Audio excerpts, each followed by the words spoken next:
മലയാളി മക്കളെ വണക്കം. നമ്മളെല്ലാം വെയിറ്റ് ചെയ്തുകൊണ്ടിരുന്ന ആ വീക്ക് എത്തി, ഫാമിലി വീക്ക്. കുറച്ച് പേരുടെ ആൾക്കാരൊക്കെ എൻട്രി ചെയ്തിട്ടുണ്ടായിരുന്നു. നമുക്ക് കാണുമ്പോൾ തന്നെ സങ്കടം തോന്നുന്നുണ്ടായിരുന്നു. കാരണം 75 ദിവസം 78 ദിവസം ഇങ്ങനെ കാണാതെ നമ്മുടെ ഫാമിലിക്ക് അഡിക്റ്റഡ് ആയിട്ടുള്ള കുറച്ച് വ്യക്തികൾക്ക് അവരുടെ ഫാമിലി വരുമ്പോൾ ഉണ്ടാകുന്ന ഇമോഷൻസൊക്കെ അത് കൺട്രോൾ ചെയ്യാൻ പറ്റാതെ വരുന്ന ഒരു അവസ്ഥ, അതൊക്കെ നമുക്ക് ഓർക്കാൻ പോലും പറ്റുന്നില്ലല്ലേ. നമ്മുടെയൊക്കെ ഫാമിലിയെ നമ്മൾ മിസ് ചെയ്ത് എവിടെയോ ഫോണില്ല, വിളിക്കാൻ പറ്റുന്നത്. നമ്മളിപ്പം വെളിയിലൊക്കെ എല്ലാവരും പോകുന്നവരാണ്, സ്റ്റേ ചെയ്യുന്നവരാണ്, അതേപോലെ കൂട്ടുകാരും ഒത്ത് കറങ്ങുന്നവരൊക്കെയാണ്. 2-3 ദിവസമൊക്കെ വീട്ടിൽ നിന്ന് മാറി നിൽക്കുന്നത്. എന്നാൽ പോലും നമുക്ക് ഫോണുണ്ട്, അവരെ വിളിക്കാനുള്ള ഒരു കുറേ ഓപ്ഷൻസ് ഉണ്ട് അല്ലേ. കാണാനും വീഡിയോ കോളും കാര്യങ്ങളും ഇതൊന്നും ഇല്ലാതെ, ആരോടും ഒരു കമ്മിറ്റ്മെൻറ്റും ഇല്ലാതെ കുറച്ച് നാൾ നമ്മൾ ഒരു വീട്ടിൽ കഴിയുക എന്ന് പറഞ്ഞിട്ട് നമ്മുടെ പേരൻസിനെ, നമുക്ക് ഇമ്പോർട്ടൻസ് ആയിട്ടുള്ള കുറച്ച് പേരെ കാണുക എന്ന് പറയുമ്പോൾ അതിൻ്റെ ഇമോഷൻസ് നമുക്ക് ഇങ്ങനെ അടക്കി പിടിക്കാൻ പറ്റത്തില്ല അല്ലേ.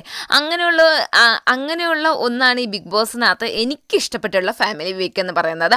ആദ്യമേ ദീപക്കിൻ്റെ ഫാമിലിയാണ് എൻട്രി ചെയ്യുന്നത്. ഭാര്യയാണെങ്കിൽ നമ്മുടെ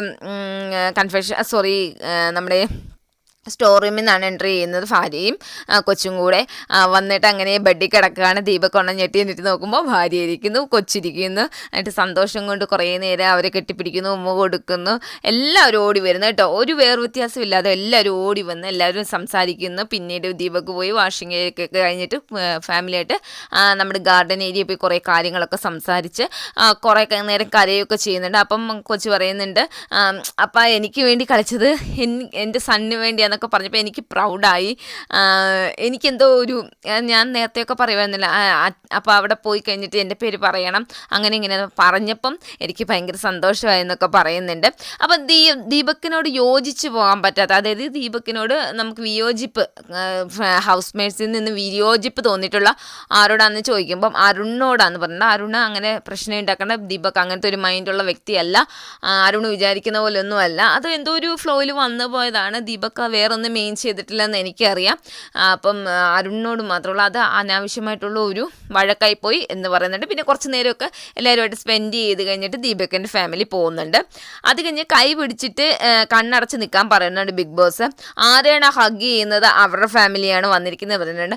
മഞ്ജരി കരയുന്നുണ്ട് കേട്ടോ. പാട്ട് കേൾക്കുമ്പോൾ തന്നെ നമുക്ക് അപ്പോൾ മനസ്സിലാവുന്നുണ്ട് മഞ്ജരിയുടെ കുഞ്ഞാണ് എൻട്രി ചെയ്യുന്നത്. മഞ്ജരി എപ്പോഴും കുഞ്ഞിൻ്റെ കാര്യം പറയുന്നുണ്ടല്ലോ. അപ്പോൾ ശരിക്കും നമ്മളും എന്തോ ഒരു ഫീൽ ആവുന്ന പോലെ എനിക്കും തോന്നി അവരുടെ എൻട്രി എന്ന് കാണുമ്പം. നമുക്കും കണ്ണ് നിറയുന്ന പോലെയൊക്കെ തോന്നിയിട്ടുണ്ടായിരുന്നു.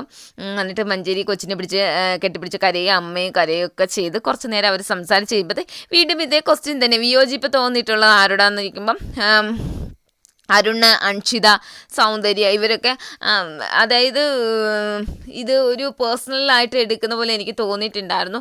അങ്ങനെ അൻഷിത എടുക്കേണ്ട ആവശ്യമൊന്നുമില്ല. നമ്മൾ ഗെയിമാണ്, ഗെയിമിൽ എന്ത് വേണമെങ്കിലും പറയാമല്ലോ.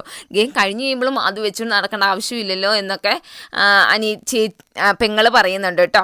അത് കഴിയുമ്പോൾ മഞ്ജരി കൊച്ചിന് വേണ്ടി ഒരു പാട്ടൊക്കെ പാടാൻ പറഞ്ഞിട്ട് ടാസ്ക് പോലെ കൊടുക്കുന്നുണ്ട്. മഞ്ജരി ഒരു പാട്ട് പാടാൻ വന്നത് കൊച്ചിന് വേണ്ടി പാട്ടൊക്കെ പാടുന്നുണ്ട് കേട്ടോ. അത് കഴിയുമ്പോഴത്തേക്ക് മഞ്ജരിയുടെ ഫാമിലി പോയി, വിശാലിൻ്റെ ഫാമിലിയാണ് എൻട്രി ചെയ്യുന്നത്. ആദ്യമേ അമ്മയും സഹോദരിയും കൂടിയാണ് എൻട്രി ചെയ്യുന്നത്. എന്നിട്ട് കുറച്ച് നേരം സമയം അപ്പ എന്നെ വരാത്തെന്ന് ചോദിക്കുമ്പോൾ, അപ്പ അന്ന് ഇവിടെ നീ മിണ്ടത്തില്ലല്ലോ, മിണ്ടിയിരുന്നെങ്കിൽ അപ്പോൾ വന്നേനെ, അപ്പോൾ വരത്തില്ല എന്ന് പറഞ്ഞു തീർത്ത് പറഞ്ഞു എന്ന് പറയുന്നുണ്ട്. അപ്പോൾ വിശാൽ ഭയങ്കരമായിട്ട് കരയുന്നുണ്ട്. പിന്നീട് ഗാർഡനിൽ നമ്മുടെ മെയിൻ ഗേറ്റിൽ നിന്നും അപ്പ എൻട്രി ചെയ്യുന്നുണ്ട്. നല്ലൊരു പാട്ട്, എല്ലാ പാട്ടും ഒന്നിനൊന്നിനും അടിപൊളിയാണ് കേട്ടോ. ഇമോഷൻസിനൊക്കെ ബേസ് ചെയ്തിട്ടുള്ള ഒരു പാട്ട് പോലെ എനിക്ക് തോന്നിയിട്ടുണ്ടായിരുന്നു. പിന്നീട് അപ്പയെ കെട്ടിപ്പിടിച്ച് കരയുകയൊക്കെ ചെയ്തു. കുറേ നേരം കരയുകയും സംസാരിക്കുകയും ഒക്കെ ചെയ്തിട്ടുണ്ടായിരുന്നു. അത് കഴിഞ്ഞപ്പോഴത്തേക്ക് അതേപോലെ തന്നെ ഇതേ ക്വസ്റ്റ്യൻ തന്നെ നമ്മുടെ വിശാലിൻ്റെ ഫാമിലിയോട് ചോദിച്ചപ്പം അരുൺ മഞ്ജരിയാണെന്ന് പറയുന്നുണ്ട്. ഇവർ രണ്ടും വേണ്ടാത്ത കാര്യത്തിനൊക്കെ വഴക്കുണ്ടാക്കിയ പോലെ തോന്നി എന്ന് പറയുന്നുണ്ട്. അതേപോലെ തന്നെ കുറേ പേഴ്സണലായിട്ട് എടുക്കുന്ന പോലെ തോന്നി. ഇല്ലപ്പാ അങ്ങനെയൊന്നുമില്ല എന്ന് പറഞ്ഞിട്ട് അരുണിനോട് പറഞ്ഞിട്ട് ഞാൻ എന്താണ് ഉദ്ദേശിച്ചത് നിനക്ക് വെളിയിൽ വരുമ്പോൾ മനസ്സിലാവും എന്നൊക്കെ പറയുന്നുണ്ട്. അത് കഴിയുമ്പോൾ ലാസ്റ്റ് വരുന്നത് നമ്മുടെ ഫ്രീസ് ആവാൻ ബിഗ് ബോസ് പറയണത്. എല്ലാവരും എവിടെയൊക്കെ നിൽക്കുന്ന അവിടെ തന്നെ ഫ്രീസ് ആകാൻ പറയുന്നുണ്ട്. അപ്പം ഫാമിലി എൻട്രി ചെയ്യാണ് റയാൻ്റെ ഫാമിലിയാണ് കേട്ടോ. റയാൻ്റെ ഫാമിലി കുറേ ഹിൻഡ് കൊടുക്കുന്നുണ്ട് ഇതിനകത്ത്. എന്നിട്ട് റയാനെ കെട്ടിപ്പിടിച്ച് കരയൊക്കെ ചെയ്ത് കഴിഞ്ഞിട്ട് പറയുന്നുണ്ട്, കൂടെ നിൽക്കുന്നവരുടെയൊക്കെ വിശ്വസിക്കാൻ പാടില്ല, നിനക്ക് വിശ്വസിക്കാൻ പറ്റുന്നതെന്ന് തോന്നുന്ന ഒരാൾ ദീപക് മാത്രമാണ്, അദ്ദേഹത്തെ വിശ്വസിക്ക്, നന്നായിട്ട് ഗെയിം കളിക്കുന്നതാണ്, അദ്ദേഹത്തിൻ്റെ കൂടെ നിൽക്കാൻ പറയുന്നുണ്ട്.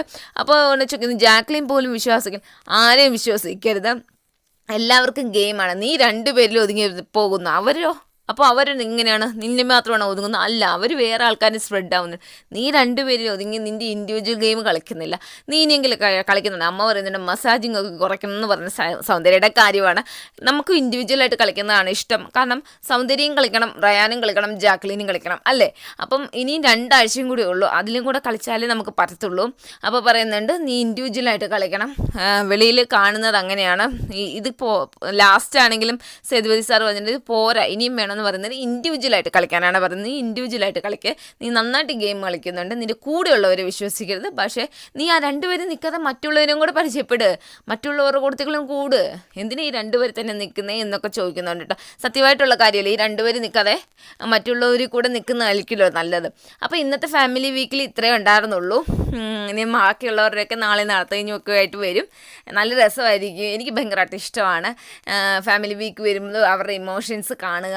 അതിനോടൊപ്പം അവരിടുന്ന പാട്ടുകൾ, എൻ്റെ അമ്മ പൊളി പാട്ടുകളും, നമുക്ക് ആ പാട്ട് കേൾക്കുമ്പോൾ തന്നെ പിന്നീടും നമുക്കും ഇമോഷൻസ് വന്നു പോകും. അതേപോലത്തെ ഉള്ള ഒരു പാട്ടുകളൊക്കെ ഇട്ടിട്ട് നന്നായിട്ടുണ്ടായിരുന്നു. നാളത്തെ എപ്പിസോഡിൻ്റെ റിവ്യൂ ആയിട്ട് ഞാൻ വരാം കേട്ടോ.